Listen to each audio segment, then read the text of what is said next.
Assalamualaikum warahmatullahi wabarakatuh. Bismillahirrahmanirrahim. 10 masjid bersejarah di sekitar Masjid Nabawi. Yang pertama, Masjid Quba. Masjid Quba dibina berasaskan dasar takwa. Di hari pertama didirikan, Rasulullah SAW membinanya sebanyak 2 kali dan menandakan arah kiblatnya sebanyak 2 kali.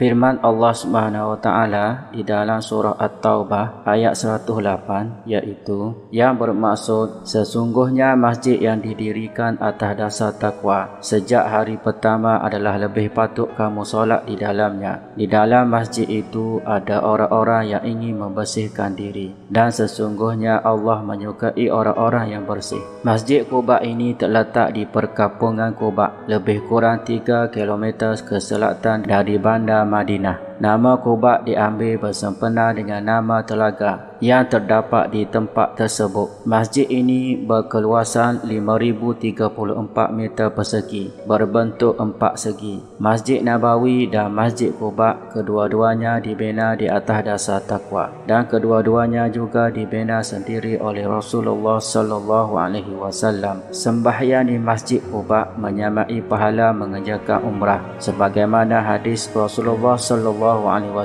yang bersabda iaitu man tatahhara fi baitihi summa ata masjida Quba fa shalla fihi salatan kana lahu ka ajri umrati, yang bermaksud barang siapa yang bersuci di rumahnya kemudian datang ke Masjid Quba lalu dia melakukan solat maka baginya seperti pahala umrah. Hadis riwayat Nasa'i dan Ibnu Majah. Di antara kelebihan Masjid Quba ialah Rasulullah SAW sentiasa mendatanginya pada hari Sabtu.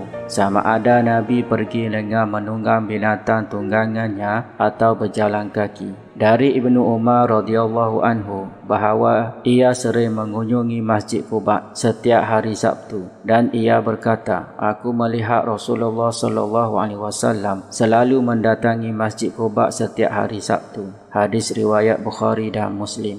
Yang kedua, Masjid Al-Fat. Masjid ini terletak di barat laut Jabal Silak dan menghadap Wadi Abu Jidah. Ia terletak di sebelah selatan dari bahagian barat Khandaq, iaitu parit peperangan Al-Ahzab. Masjid ini mempunyai 2 nama, iaitu Masjid Al-A'la atau Masjid Al-Ahzab. Mengikut sejarah, Rasulullah SAW telah berada di kawasan ini bersama para sahabatnya setelah selesai menggali parit di dalam peperangan Khandaq. Di sinilah Rasulullah SAW memeriksa para pejuang Islam sebelum berhadapan dengan kaum kafir. Dari Jabir bin Abdullah radhiyallahu anhu bahawa Nabi SAW pernah berdoa di dalam Masjid Fat sebanyak 3 kali, iaitu hari Isnin, Selasa dan Rabu. Dan Allah Subhanahu wa taala menerima doa baginda pada hari Rabu, iaitu di antara 2 solat dan dapat dikenali melalui raut wajah baginda Nabi SAW. Jabir radhiyallahu anhu berkata, setiap kali aku mempunyai sesuatu urusan yang merungsingkan aku, melainkan aku menunggu-nunggu ketibaan waktu tersebut dan aku berdoa di waktu itu, kemudian aku tahu ianya dimakbulkan. Lafaz di antara 2 solat ialah waktu di antara solat Zuhur dan solat Asar. Yang ketiga, Masjid Al-Jum'ah. Masjid ini terletak di tengah-tengah kebun taman Wadi Ranauna, iaitu di perkampungan Bani Salim bin Auf. Manakala jaraknya dari Madinah ialah lebih kurang 2.5 km dan setengah kilometer dari arah utara Masjid Quba. Mengikut sejarah, setelah berada di Quba selama 4 hari, Rasulullah SAW pun keluar dari sana menuju ke Madinah. Apabila Nabi SAW sampai di Wadi Ranauna di perkampungan Bani Salim bin Auf, masa itu waktu solat Jumaat telah masuk. Maka Rasulullah SAW pun mendirikan solat Jumaat di tengah-tengah wadi tersebut. Maka itulah solat Jumaat yang pertama didirikan oleh Rasulullah SAW selepas peristiwa hijrah secara terang-terangan. Oleh itu, sebuah masjid dibina di tempat baginda SAW mendirikan solat Jumaat itu dan dinamakan dengan nama Masjid Jumaat.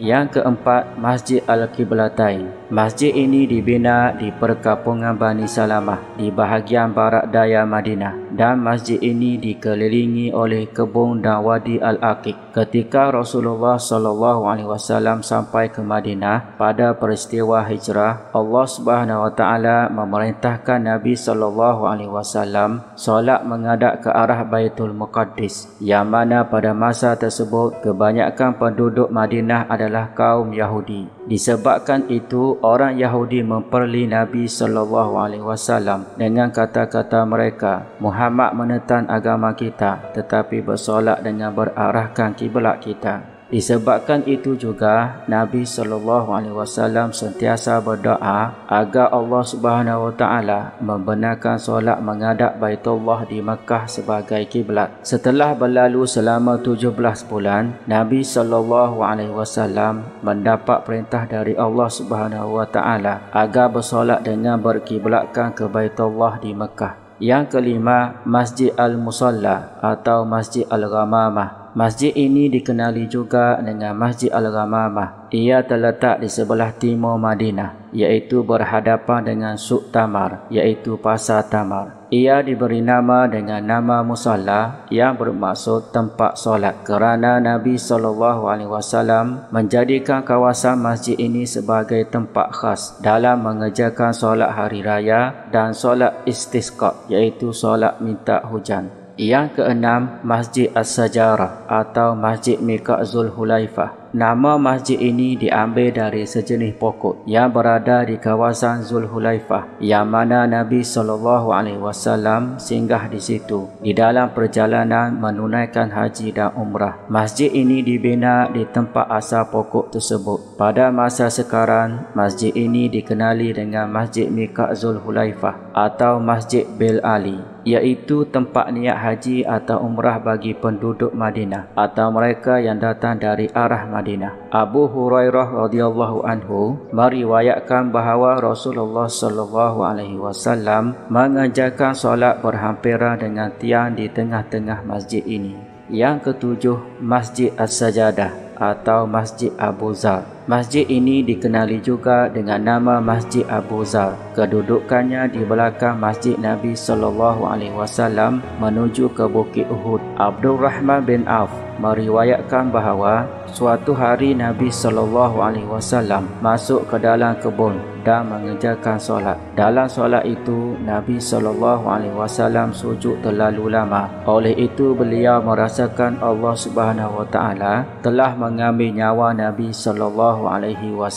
Aku merasa sangat sedih dan menangis. Setelah Nabi SAW mengangkat kepalanya dari sujud, baginda telah memanggil aku seraya bertanya kepadaku, "Mengapa kamu menangis?" Aku menjawab, "Wahai Rasulullah, Tuan telah sujud terlalu lama sehingga aku menyangka bahawa Allah telah mengambil rohmu. Lalu aku merasa amat sedih. Justru itu, aku tidak akan dapat bersama-sama dengan Tuan lagi." Kemudian Nabi SAW menceritakan bahawa sujud tadi ialah tanda syukur kepada Allah Subhanahu Wa Taala. Dan dalam sujud tadi, Jibril datang membawa berita gembira bahawa sesiapa yang berselawat ke atas Nabi SAW, Allah akan membalas selawat dengan 10 kebajikan.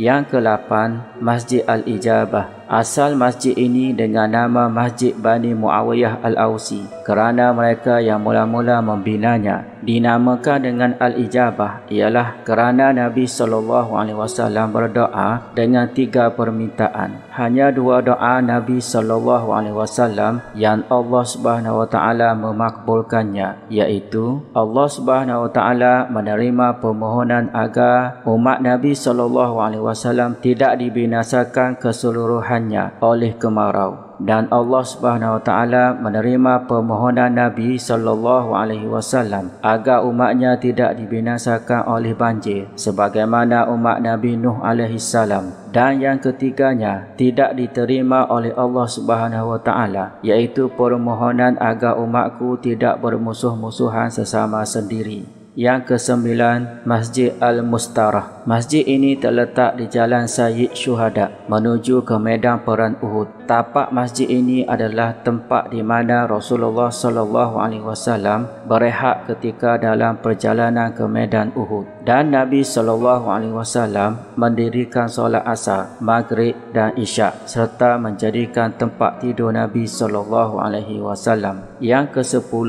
Masjid Al-Fadhih. Daripada Jabir bin Abdullah radhiyallahu anhu bahawa ketika Rasulullah SAW dan para sahabatnya mengepung orang-orang Yahudi Bani Nadir, Nabi SAW telah mendirikan kemah di kawasan masjid ini. Di dalam pengepungan tersebut, Abu Ayyub Al-Ansari sedang meminum sejenis arak yang bernama Al-Fadhih. Disebabkan itulah turunnya ayat pengharaman arak secara mutlak. Lalu para sahabat segera memuntahkan arak yang telah diminum oleh mereka. Oleh itu, masjid ini dinamakan dengan Al-Fadhih yang bermaksud arak dari Tamar Putih. Masjid ini terletak lebih kurang setengah kilometer dari Hospital Kebangsaan Madinah dan di sebelah timur Masjid Quba. Sekian, wallahu a'lam.